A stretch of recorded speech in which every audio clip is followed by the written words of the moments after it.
What's up, Mrs. O? She's gonna pick it up Monday or Tuesday. Are you kidding me? And she was calling around to see if oh, the black one. Oh. find somebody and let her trade it in. She's trying to find another one. Oh, okay, so she doesn't want to fix it. No, but she'll be here Monday and Tuesday. She has to check her work schedule. Alright. Whatever, I knew it. Anyhow, we won't say anything bad about him on camera.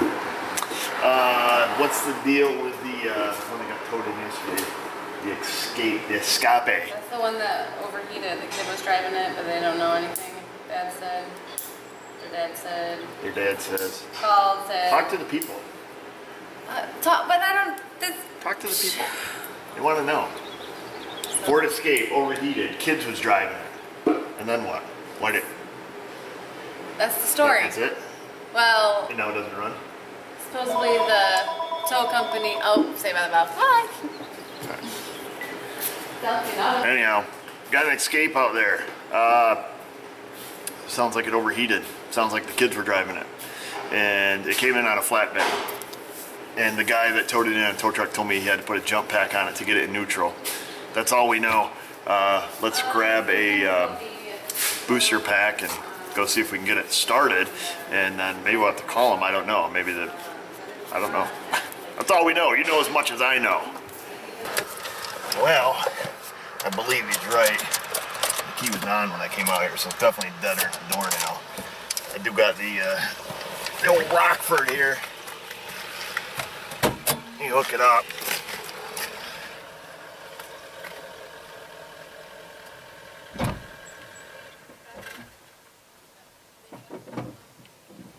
Okay, pocket power's hooked up.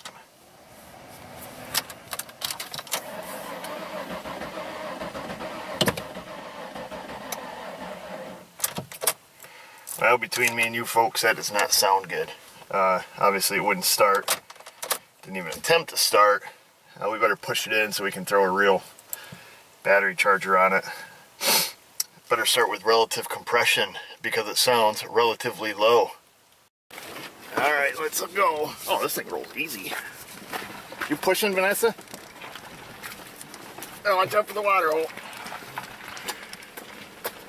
I don't hear you back there, Vanessa. Are you pushing? Oh. Okay, well go line us up. Get up front. Come on, chip, chop, chop. Yeah. Where are we going? We gotta get lined up.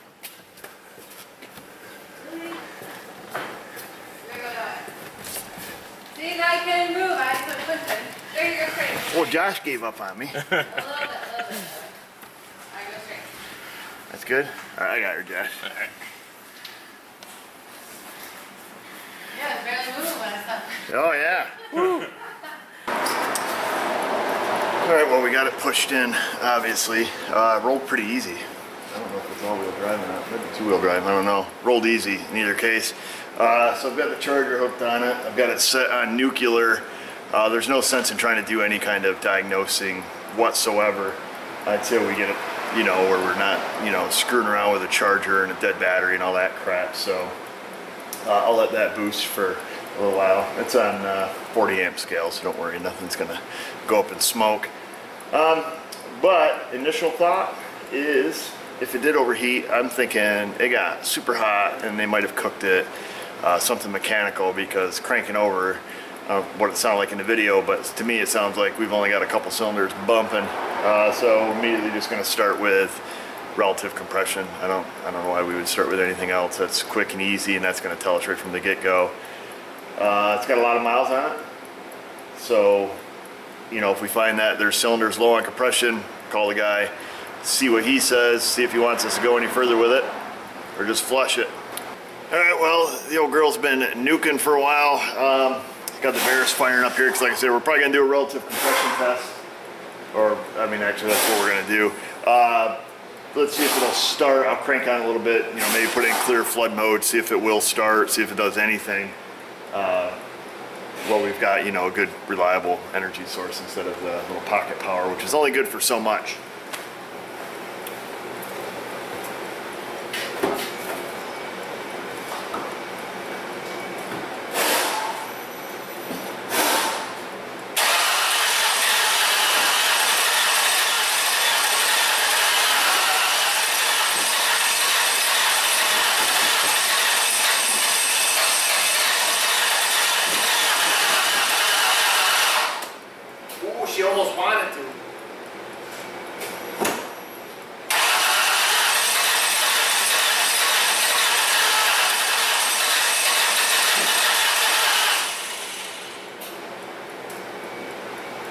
That smells like gas.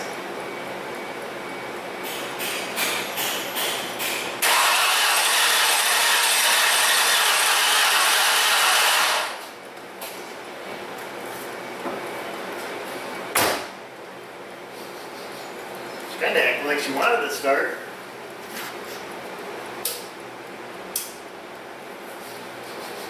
It's a little shaky.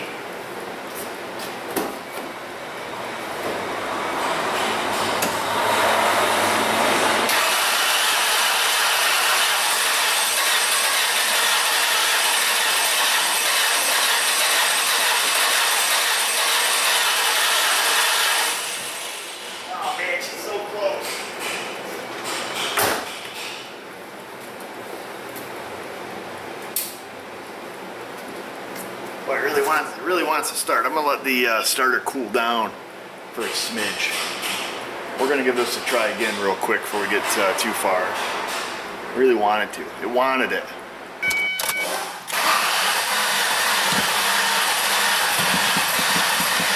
Come on, baby. She got one cylinder that really is trying. But I tell you what. Because it sounds, 8mm. Because it sounds like it's flooded, why don't we just take, real quick, I mean you can pop these front 3 plugs out pretty easy. We'll just pop those out so we can just clean them off, get it to start. If not, then we'll go back to our relative compression test. But it only takes a minute to kind of clean those out, and it is giving a little glimmer of hope to us to want to start. Well, I got a little cover off, but I think before we do that, let's give her one more shot. Just because I know it's gonna go.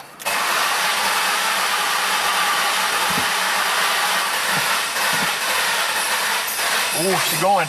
Come on, little fella. Oh, crap, I quit cranking.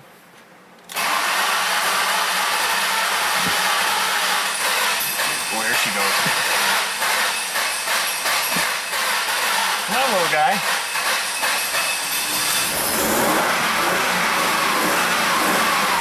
Oh boy, she's smoking profusely.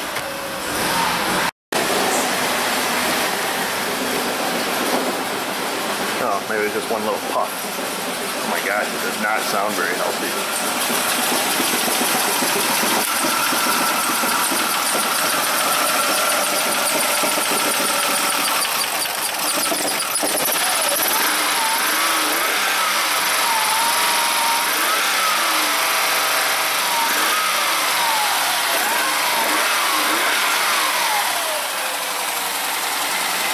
We got some blue smokage.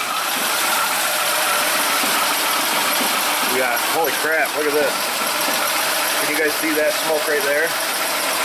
That, my friends, is coming out of the radiator.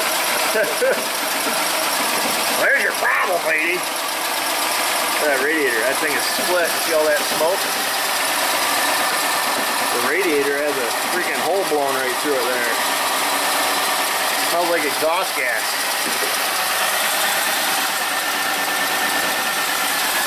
Let's see if that intensifies when we rev it up. Can you guys see the smoke?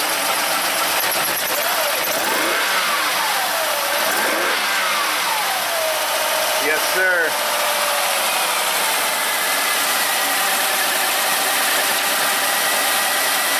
You getting any smoke out of that? Oh yeah. That's fun. I wonder if we should get a CO2 tester. I don't really think it's necessary.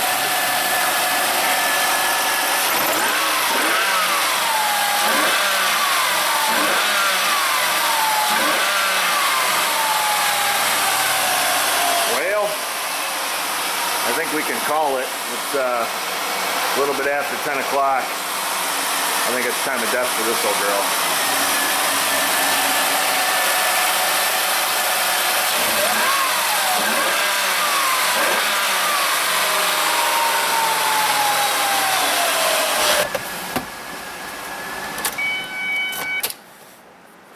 Wonder how hot it got. That is what I would consider a severely blown head gasket. Can't say I've ever seen one make smoke signals out of the coolant reservoir.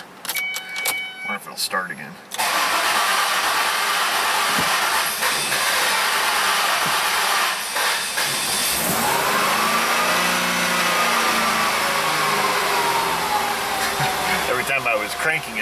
You can see it puff out of the reservoir. Here, let me move you guys so you can see that. It's kind of fun. Keep your eye on the reservoir. I'll go crank it.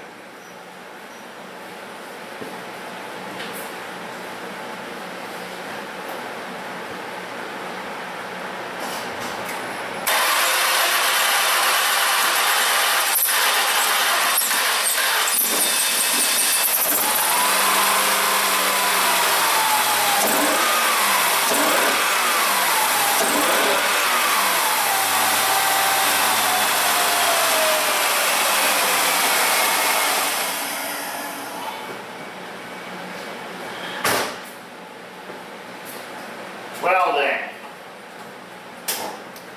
no relative compression test needed, and no need to pull out spark plugs or any of that. I guess we can put our little plastic cover back on. We just needed a little more patience and a lot more throttle to get it running. That's too bad too, because looking under the hood here, there is white writing everywhere. As it appears, I mean, there's writing all over everything. And this fella has probably taken care of this car from the looks of it. I mean, shocks and struts and belts and brakes and shoes and coolants and coils and flex pipes. All kinds of stuff. They kept pretty good record here under the hood. So he's probably kept going back to the same shop. And he let his babies drive it and they got her hot. But who knows why it got hot? You know, maybe we don't know if this radiator broke. That's a pretty big crack in that radiator. Did that break and then all of a sudden it got hot and now the engine's toast? Or is the engine toast and then the radiator broke? What came first, the chicken or the egg? It's one of those age-old questions nobody knows. But we do know that there is no sense in doing any more diagnosing on this. With 160 whatever thousand, and this thing has gotten that hot, personally I would not pull the head on this. I mean, that would be silly. That's just my preference. I'm going to tell them straight up, it's going to need an engine, because I honestly feel that doing anything else would be ridiculous in my mind. It's going to need an engine, it's going to need a radiator. Because the radiator's broken, this engine is obviously toast. No pun intended. And plus, you know what it's running. I mean, it's skipping real bad. We could do a relative compression test, see if it's long compression, but why? At this point, that's all she wrote. I do think that I don't know. I don't know if he'll ditch this thing or not. I'll go make the phone call and I'll report back. So I just got off the phone with a fella. He's pretty excited. He didn't want to take it and just take it to the crusher.